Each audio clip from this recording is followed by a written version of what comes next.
મોટા ભાઈથી શરૂઆત થાય. ભાભી રાખડી. અરે વાહ વાહ વાહ. પેંડા ભાભીને ખાવા તો હે પણ એમ કે આખો થોડો ખવાય એમ. આજે છે રક્ષાબંધન એટલે મામાની ઘરે જવાનું છે. જો ભાઈ જો અત્યારે અમારા બેન તૈયાર થઈ ગયા છે, રેડી થઈ ગયા. આમ જો ક્યારના ફેરવે બસ ને બધું કા રેડી થઈ ગયા છે. હવે જવાનું છે આગળ. પણ ખાસ તો છે ને ભાઈ, પહેલાં તો આપ સૌને મારા અને મારા પરિવાર તરફથી રક્ષાબંધનની હાર્દિક શુભકામનાઓ. ખૂબ જીવનમાં પ્રગતિ કરો. અને બેન આવેલા છે આજે સુરતથી રાખડી બાંધવા. તો ચાલો મળવું અને રાખડી બંધન અમે કઈ રીતે ઉજવીએ છીએ ને એ આખું ફેસ્ટિવલ તમને બતાવી દઉં. તો ચાલો કન્ટિન્યુ બન્યા. જો ભાઈ અમારા બેન આવી ગયા છે સુરતથી અને તૈયારી કરે છે. આ બધા જોવે છે પાર્ટી. તારે હે નહીં તને કીશું બાંધ છે કા કીશું નહીં હે? તો જો ભાઈ સરસ મજાની થાળી તૈયાર કરી છે બેને. અને હવે ચાલો આ રીતનું અમારે કંઈક નોર્મલ હોય. મોટા ભાઈ છે. હું લાવ્યો કંઈ ગિફ્ટ લાવ્યો? હા ગિફ્ટ કાઈ નથી લાવ્યો. તું ને લાવ્યો? મારી જેવું કર્યું તી તારે લાવી જોઈએ ને તારા શોખ સબસ્ક્રાઇબર ની ખુશીમાં. ભાઈ મેં કાંઈ નથી લાવ્યો આ વખતે કાજલ હાટું. કાંઈ નહીં, મને નક્કી નહોતું ને બેન આવશે સુરતથી નહીં આવે, પણ આવ્યા તો ખરા. કાંઈ નહીં, બકાડી દે હું હવે કા હું કેવું હું હા એ વાત સાચી.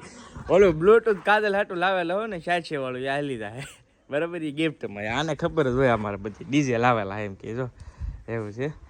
ચાલો હવે ભાઈ પહેલાં છે ને અમારા મોટા ભાઈથી શરૂઆત થાય રાખડી બાંધવાની. મોટા ભાઈને કાજલ પહેલાં રાખડી બાંધે છે. પકડો ભાભી થાળી જો ભાઈ. આવી રીતની કંઈક હોય અમારે રક્ષાબંધન. સાદું ને સિમ્પલ ભાઈ, બધાને અલગ અલગ સિસ્ટમ હોય. અમારે આ રીતનું હોય છે.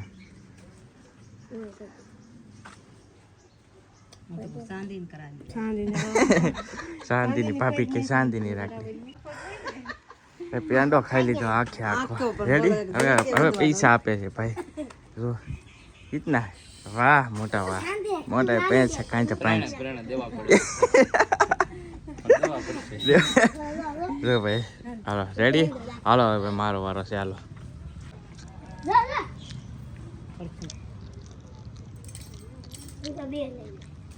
કિશુબેન બાંધશે.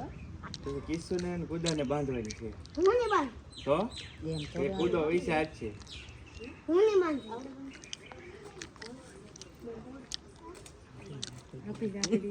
ભાભી રાખડી બાંધે રાખડે તમને.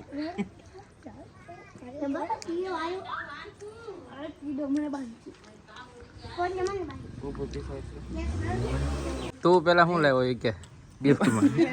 ચાલો ખાન બગાડ દેવાનો કાંઈ એમ ન હાલે. તું તો યાર તું મેન છો તો તારે તો મોટી ગિફ્ટ દેવી પડશે. મેન મોટા ભાઈ છે ભાઈ. મોટા ભાઈ કરે નહીં કરવાનું. અહીંયા થોડું તારે 500 તો મારે નુકસાની થાય હો. તો હું પાછા લઈ લઈ. 500 છે ભાઈ, મારી પાસે પૈસા નહીં. હાલો તો 500 તો 500. કાજલને તો ધોકો વસૂલ. કાજલને સુરત ની આવી ટિકિટ ભાડાને સીધા તો મેળ આવી ગયો છે ભાઈ. આ વખત કઈ ફાઈન ન રહી પણ થઈ ગયું રેડી. હાલો તો વાહ ભાઈ. અહીંયા જો અમારે કિશુબેન બાંધે છે અને અહીંયા બેન વેઇટિંગમાં છે. એની રાખડી છે. આ બેન બાંધ છે નહીં પણ બધું ખાઈ જાય છોડી લે. અમારે આ બેન ન બાંધે કોઈને. જો કિશુબેન કેવલભાઈને પાડે બાંધે છે રાખડી. વાહ કિશુબેન વાહ. એ કોદાબેન ને બાંધશે ને કોદાભાઈ પૈસા આપશે પછી કિશુબેન ને કેટલાય બધા. કેટલા આપવાના પૈસા? હે 100 રૂપિયા? અરે વાહ. ક્યાં હે છે? ક્યાં હે? એટલે હા સાચું હે જોવાની કાંઈ ભાઈ. અરે વાહ વાહ વાહ. તો કાવની બાંધી દીધી ભાઈ. અને આ કિશુ કુદાને બાંધે છે ને કેવલભાઈ બંધાઈ ગઈ છે. જો રેડી સરસ મસ્ત. હા રેડી રે કુદા? કુદા પૈસા આપવાનો હે ને એટલે આગળ. કેટલા? Ready ready ready. એટલે હા આપ્યા ભાઈ. વાહ કે પોપટને પૈસા આપ્યા તો. ભાભી રાખડી.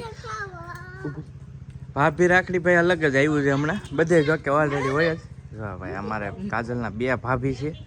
2નો લાઈટકા છે ને કાજલ પૈસા જ લઈ જવાય નહીં ઘણા બધા. તમે લાવ્યા કઈ પૈસા? હે ક્યાં તમારે હોય બેયને દેવા? એવું થોડા ભાભી રાખડી ની હવે સિસ્ટમ પ્રમાણે હાલવું પડે હવે એવું. હસી મજાક ચાલ્યા કરે છે. આ કંઈક અલગ રાખડી છે ભાભીની કાજલ. આ તો કોઈ નહીં બાંધ્યું એવી. એમ આ લટકતી રાખડી આવે છે જો ભાઈ. અલગ છે પણ આનું કોમ્બિનેશન છે જો આને આરે કોમ્બિનેશન થાય છે જો એવું જ છે બે હેરખી છે છોટો છે જો ભાઈ મોટી તો ઘણા પૈસા આપશે એ પૈસાવાળી મોટી પાર્ટી છે અમારે જો આની મેચ થાય જો ભાઈ કોમ્બિનેશન કંઈક અલગ છે સરસ મજાની છે રાખડી જો ભાઈ પેંડા ભાભીને ખાવા તો હે પણ એમ કે આખો થોડો ખવાય એમ ખાય તો તમે 2 પેંડા છે તોય પણ કે ખાલી આખો ન ખવાય જો કાદર પૈસા આપે બા ને શું હે છે બા તમારે શું કાંઈ કેવું છે તમારે મામાને બાંધવાની રાખડી મામાને બાંધવા ઓણ ને રાઉં હા ને પોળ રાખો વાહ મોકલાઈ દીધી ને તો એક લાવીને પોળ જ બાંધવી ચેક ઓલો થોડુંક ઓલો હતું ને પાછા જાય એટલે માની ભાઈ હા એ વાત સાચી છે જો એવું છે જો, હે અરે મસ્ત પણ કમેન્ટ કરી દેજો ભાઈ કુદન કેવી છે એમ કે કુદન આવી રીતે કાંઈક સેલિબ્રેશન સરસ મજાનું થઈ ગયું છે કમ્પ્લીટ અને ઘણા બધાને એમ થતું હોય કે બેનના વિડીયો કેમ ન થાય બેનની અમુક પ્રાઇવસી હોય ને એટલા માટે આપણે એ જ્યારે હું સુરત ગયો હતો ને ત્યારે બેન ગામડે હતા એવું હતું કેમ કે હવે આ બેન સુરત રહી ગયા છે ત્યાં એ લોકોના ઘરના મકાન છે સુરતમાં તો ત્યાં રહે છે ને હું જાઉં ને સુરત એટલે જાવ જ છું પણ વિડીયો શૂટ ન કરું કેમ કે અમુક પ્રાઇવસી હોય ને એ મેન્ટેન રાખવી પડે આપણે બધું અમારે તો શું છે બધું જેમ ફાવે મારતું હોય પણ અમુક જે પ્રાઇવસી હોય ને એ મેન્ટેન રાખવી પડે કેમ કે ત્યાં પછી કાંઈ કોઈ કદાચ સબસ્ક્રાઈબર પર પોકી ગયું ઘરે તો એ થોડુંક ઓકવર્ડ ફીલ થાય એ માટે કોઈ પણ જાતની પ્રાઇવસી લીક નથી કરતા બેનની કયા એરિયામાં રહે છે કોઈ વસ્તુની ટૂંકમાં પણ આવો કંઈક ફેસ્ટિવલ ને એવું હોય ને ત્યારે આપણે શૂટ કરીએ બેન નકર અવારનવાર આવતી જ હોય છે પણ અત્યારે તો કાલે જ આવ્યા હતા એ લોકો સુરતથી ને હવે 1-2 દિવસમાં પાછા વીઆઈ જવાના છે એ રીતનું છે તો એટલે ખાસ તો બેનના વિડીયો શૂટ ન કરું કેમ કે પ્રાઇવસી મેન્ટેન રાખવા માટે બીજો કાંઈ પ્રોબ્લેમ છે નહીં કુમારને બધાને કુમારે હતા હમણાં સુધી આગળ ગયા છે બેને અત્યારમાં કપડાં બદલી નાખ્યા કેમ બેન હે ગરમી થતી હતી ભાઈ મજા ન આવે તો બેને છે ને કપડાં બદલાઈ નાખ્યા છે એવું છે અને અમારા કાવ બેનને તો શું છે રક્ષાબંધન હોય ગમે પર્વ હોય એને અલગ જ મોજ હોય એ ન ઘડીકમાં ઓલું કરે એ રીતનું છે તો અહીંયા જો બા કપડાં ધોવ બા એક જોડ હતી તો ધોઈ નાખી છે મોટા ભાઈની હતી તો ધોઈ નાખી છે અને ચાલો આ રીતનું કાંઈક અમારું ઘરનું રક્ષાબંધન હતું નોર્મલ સાદું સિસ્ટમ કેવું લાગ્યું એ કમેન્ટની અંદર કહેજો ને હેપી રક્ષાબંધન બધાને અને પાર્ટ 2માં મળીએ ભાવનગર કેમ કે હવે અહીંયાથી જવું છે ભાવનગર તો એ આવશે બીજા ભાગમાં તો કાલના એપિસોડમાં મળીએ ત્યાં સુધી તમે લાઇક શેર અને સબસ્ક્રાઈબ કરી નાખજો ચાલો મળીએ બીજા વ્લોગમાં ત્યાં સુધી બધાને જય માતાજી રામ રામ આવજો મહાદેવ મહાદેવ